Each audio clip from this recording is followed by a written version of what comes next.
नमस्कार, विंध्या टाइम्स में आप सभी का स्वागत है। बुलेटिन की खबरों के साथ आप सबके बीच मौजूद हैं। बात कर लेते हैं पहली खबर की।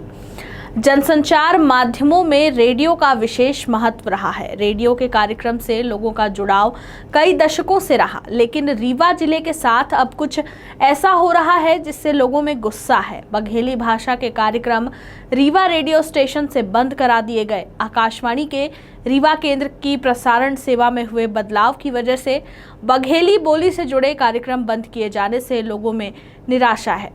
सूचना एवं प्रसारण मंत्रालय की यह अपनी आंतरिक व्यवस्था है, लेकिन आकाशवाणी से भावनात्मक रूप से जुड़े लोगों को मायूसी हुई है और वह इसका विरोध भी शुरू करने लगे, जिस पर आकाशवाणी का कहना है कि यह अभी प्रयोग के तौर पर किया जा रहा है। वहीं आज बघेली कार्यक्रमों का प्रसारण रीवा केंद्र से रोक देने के विरोध में मध्य प्रदेश महिला कांग्रेस की प्रदेश उपाध्यक्ष एवं वरिष्ठ कांग्रेस नेत्री कविता पांडे ने रीवा सांसद जनार्दन मिश्र के सिविल लाइन स्थित आवास का घेराव किया और कहा कि रीवा से प्रसारित होने वाले कार्यक्रम अब भोपाल से प्रसारित होंगे, जिससे कि रीवा के कलाकार की रोजी रोटी खत्म हो जाएगी। सांसद जनार्दन मिश्र के घर के घेराव के दौरान कविता पांडे और सांसद जनार्दन मिश्र की चर्चा हुई। रीवा सांसद ने कहा कि जल्द ही मैं दिल्ली जाऊंगा और दिल्ली जाकर इस पर उचित निर्णय लेने के लिए बात करूंगा।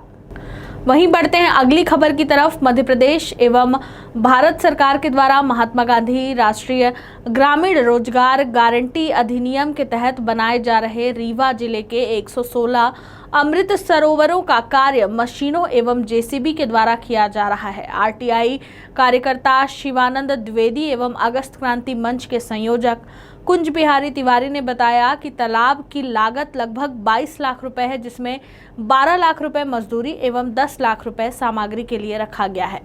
पर आलम यह है कि समस्त कार्य जेसीबी, ट्रैक्टर और मशीनों के द्वारा किया जा रहा है और कहीं भी मजदूरों का सहयोग नहीं लिया जा रहा। फर्जी मास्टर रोल तैयार कराए जा रहे हैं और फर्जी लेबरों के खातों में राशि अंतरित कर सरपंच, सचिव, रोजगार सहायक और इंजीनियर के द्वारा डकार लिए जा रहे हैं। आरटीआई एक्टिविस्ट ने आरोप लगाते हुए कहा कि पंचायती कार्यों में सीईओ, जिला पंचायत सीईओ, जनपद पंचायत सहायक यंत्री और उपयंत्रियों सभी के शेयर्स फिक्स रहते हैं और पूरा कार्य परसेंटेज बेस पर किया जा रहा है। सरकार मजदूरों की बेरोजगारी दूर करने और उनके गांव के रोजगार मुहैया कराने के जो झूठे दावे करती है, उसकी पोल एक बार पुनः अमृत सरोवरों के निर्माण से खुल रही है। सरकार के झूठे आंकड़े मात्र कागजों पर रहते हैं, जबकि सच्चाई ये है कि पंचायती भ्रष्टाचार के दानवों ने मजदूरों और ग्रामीणों के साथ में टैक्स देने वाले लोगों के खून पसीने की कमाई को निगल लिया है। अभी हाल ही में ग्रामीणों ने जब मौके पर जाकर देखा तो गंगेव जनपद की हिनौती के ग्राम गदही ग्राम एवं ग्राम पंचायत पचोखर में अमृत सरोवरों का निर्माण मशीनों और जेसीबी के द्वारा किया जा रहा था, जबकि मौके पर कोई भी मजदूर नहीं मिले। ग्रामीणों ने मौके से जेसीबी और मशीन चलते हुए वीडियो भी बनाए, जो मीडिया में खूब वायरल हो रहे हैं। ऐसे ही त्योंथर जनपद की गंगतिरा ग्राम पंचायत में भी मशीन और जेसीबी के द्वारा तालाब खुदाई का कार्य किया गया। अब यह हाल मात्र उक्त ग्राम पंचायतों का ही नहीं है, बल्कि पूरे रीवा जिले में जितने भी अमृत सरोवर बनाए जा रहे हैं, किसी में भी मजदूर कार्य नहीं कर रहे और सबका मात्र 2 से 3 लाख रुपए में जेसीबी और मशीनों के द्वारा किया जा रहा है। बता दें, 22 लाख की राशि हड़पी जा रही है। मध्य प्रदेश सरकार, भारत सरकार के द्वारा नरेगा योजना, जो Mahatma Gandhi national employment guarantee scheme आई है, चल रही है एक लंबे अरसे से, उसके तहत रीवा जिले में 116 अमृत सरोवर बनाए जा रहे हैं। ये बोलते हैं कि आज़ादी के 75 वर्ष का जो अमृत महोत्सव का ये मनाया जा रहा है सरकार के द्वारा, उसी के तारतम्य में है। तो हम इसमें ये कहना चाहेंगे कि रीवा जिले की जो हमने बात की है, तो यहाँ पर हमने सूची हमें प्राप्त हुई है, जो जानकारी 116 तालाब हैं। इन 116 तालाबों में इनका जो टीएस प्रत्येक तालाब का बनाया गया है औसतन 22 लाख रुपए का है, जिसमें 12 लाख मजदूरी का और 10 लाख रुपए इसमें मशीनरी का है। तो 22 लाख रुपए बहुत होता है। गौशालाएं आज जो बन रही हैं उनके लिए पहले तो 27,62,000 रुपये था। इसके बाद इस समय जो गौशालाएं हैं उनका लगभग 37-38 लाख रुपए इस तरह से है। तो आप देख सकते हैं कि दोनों को कंपेरिजन किया जाए तो थोड़ा ही अंतर इस तरह से आ रहा है। और ये जो तालाब बनाए जा रहे हैं पूरी तरह से जेसीबी और मशीन के द्वारा बनाए जा रहे हैं। ऐसी जगह पर बनाए जा रहे हैं जहाँ पर तालाब की कोई आवश्यकता ही नहीं है, अथवा वहाँ पे तालाब बनाएंगे भी तो वहाँ पे पानी रुक नहीं पाएगा। जंगलों पहाड़ों में तालाब बनाए जा रहे हैं जहाँ पर पत्थर के जो जगह होती है, पत्थरों के बीच में, चट्टानों के बीच में, वहाँ से पानी निकल जाता है। कई जगह ये जबरन काली मिट्टी का ढुलाई वहाँ से करके दूसरी जगह से और जंगलों में ले जा रहे हैं। वहाँ भी वो काली मिट्टी रुक नहीं पाएगी, वो बह जाएगी। तो ये जो सारी प्रक्रियाएं हैं शासन की, ये बिल्कुल समझ के परे हैं। और जो मजदूरों की ये बात करते हैं, कल 1 मई मजदूर दिवस था और मजदूरों की ये बात करते हैं, तो हम ये बताना चाहते हैं कि कहीं भी कोई भी काम रीवा जिले में मजदूरों से नहीं किया जा रहा है। सीओ जिला पंचायत श्री स्वप्निल वानखेड़े जी आकर के इस बात को देख लें। रीवा जिला के कलेक्टर श्री मनोज पुष्प जी आकर के ये देख लें, सभी का मुआयना कर लें, औचक निरीक्षण कर लें। इनको कहीं भी मजदूरों से काम होता हुआ नहीं मिलेगा और हर जगह ये जेसीबी और मशीनों से काम कराया जा रहा है। और ये बहुत ही चिंता का विषय है। और जितना लागत 22 लाख रुपए इन्होंने तय की हुई है, वो 22 लाख रुपए बहुत ज़्यादा है। ये तालाब बड़े मुश्किल से 4 से 5 लाख रुपए में मशीन जेसीबी से बेहतर बन जाएंगे। ये पैसा पूरी तरह से भ्रष्टाचार की बलि चढ़ रहा है। मैं शिवानंद द्विवेदी, समाज। बात कर लेते हैं अगली खबर की। मध्य प्रदेश में अगले साल 2023 में विधानसभा चुनाव होने हैं। चुनाव के मद्देनजर अब मध्य प्रदेश कांग्रेस की सक्रियता के साथ जिलावार समीक्षा बैठक और आगामी चुनाव की रणनीति पर काम करना शुरू कर चुकी है। मध्य प्रदेश कांग्रेस के प्रभारी और एआईसीसी के सचिव संजय कपूर आज सीधी के जवाहर भवन में संगठन मोर्चा के पदाधिकारियों के साथ चर्चा की। आपको बता दें, 2018 चुनाव परिणाम में बनने का प्रदर्शन कमजोर होने के बाद से मध्य प्रदेश कांग्रेस के अध्यक्ष कमलनाथ संगठन को दुरुस्त करने के लिए और अगले चुनाव को ध्यान में रखकर संगठन को मजबूत करने के लिए संगठन प्रभारियों को विंध्य के जिलों में भेज रहे हैं। आज सीधी शहर में मध्य प्रदेश कांग्रेस के सह प्रभारी संजय कपूर ने अलग अलग मोर्चा संगठनों और सीधी जिले के कांग्रेस नेताओं से चर्चा की। यह बैठक 2023 विधानसभा चुनाव के मद्देनजर महत्वपूर्ण मानी जा रही है। इस बैठक में महिला कांग्रेस, युवा कांग्रेस और कांग्रेस कोर कमेटी के तमाम पदाधिकारी मौजूद रहे। कार्यक्रम में पूर्व नेता प्रतिपक्ष और कांग्रेस के वरिष्ठ नेता अजय सिंह भी मौजूद रहे। कार्यक्रम के दौरान सबने पूरी ताकत के साथ आगामी विधानसभा चुनाव लड़ने की योजना की बात कही। बैठक में पार्टी हित को ध्यान में रखते हुए महत्वपूर्ण निर्णय लिए गए। सभी मोर्चा के लिए अध्यक्ष, उपाध्यक्ष सहित सभी मंडलों के अध्यक्षों की बैठक भी ली गई। पार्टी को किस प्रकार मजबूत बनाना है, इसके बारे में सभी से सुझाव लिए गए व उन पर चर्चा भी की गई। वहीं नगर पालिका चुनाव में कांग्रेस किस प्रकार रणनीति बनाएगी, इसके बारे में भी चर्चा की गई। बढ़ते हैं अगली खबर की तरफ। सीधी में ही आज एक मामला सुर्खियों में बना हुआ है। आपको बता दें, अभी कुछ ही दिन पहले जिले को 16 नई एम्बुलेंस की सौगात मिली थी, जिसके बाद से ही यह उम्मीद जताई जा रही थी कि अब जिले की स्वास्थ्य व्यवस्था में सुधार आएगा।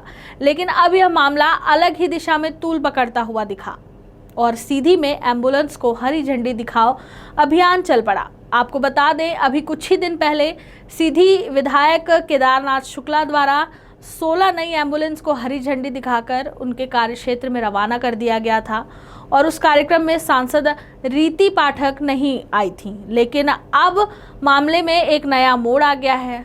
अब जिला चिकित्सालय के अधिकारी civil surgeon doctor Devendra Singh को जिला चिकित्सालय का नया सिविल सर्जन बनाया गया और जिसके बाद आज दोबारा से सीधी सांसद द्वारा 16 नई एम्बुलेंस को हरी झंडी दिखाकर रवाना किया गया। ऐसे में अब दबी जुबान से यह चर्चा हो रही है कि सीधी सांसद और सीधी विधायक के बीच श्रेय लेने की होड़ मची हुई है। बता दें, पिछली बार हरी झंडी दिखाने के कार्यक्रम में जहां सीधी सांसद नदारत थी, तो वहीं इस बार जब सांसद रीति पाठक के मुख्य आतिथ्य में हरी झंडी दिखाई गई, तो इस बार सीधी विधायक कार्यक्रम से नदारत रहे। जानकारों द्वारा, जिसके अलग अलग सियासी मायने भी निकाले जा रहे हैं। वहीं अब बीजेपी संगठन की एकता को लेकर भी तमाम प्रकार के प्रश्न चिन्ह खड़े होने लगे हैं। और एक सवाल यह भी है कि आखिर जिन एम्बुलेंस को पहले हरी झंडी दिखा दी गई थी, वापस उसे सांसद हरी झंडी क्यों दिखा रही हैं। खैर, अब देखना यह दिलचस्प होगा कि 2 बार हरी झंडी दिखाने के बाद यह एम्बुलेंस आम जनता के लिए कितनी कारगर सिद्ध हो पाती हैं। वहीं बढ़ते हैं अगली खबर की तरफ। देवतालाब सरस्वती शिशु मंदिर परिसर में 3 दिवसीय स्वर्गीय चंद्रमणि त्रिपाठी स्मृति दिव्यांग शिविर का आयोजन किया जा रहा है। जिला प्रशासन, जिला रेड क्रॉस समिति, श्री भगवान महावीर सेवा ट्रस्ट तथा भारत सेवा संस्थान द्वारा इस शिविर का आयोजन किया जा रहा है। विधानसभा अध्यक्ष गिरीश गौतम ने शिविर का शुभारंभ किया।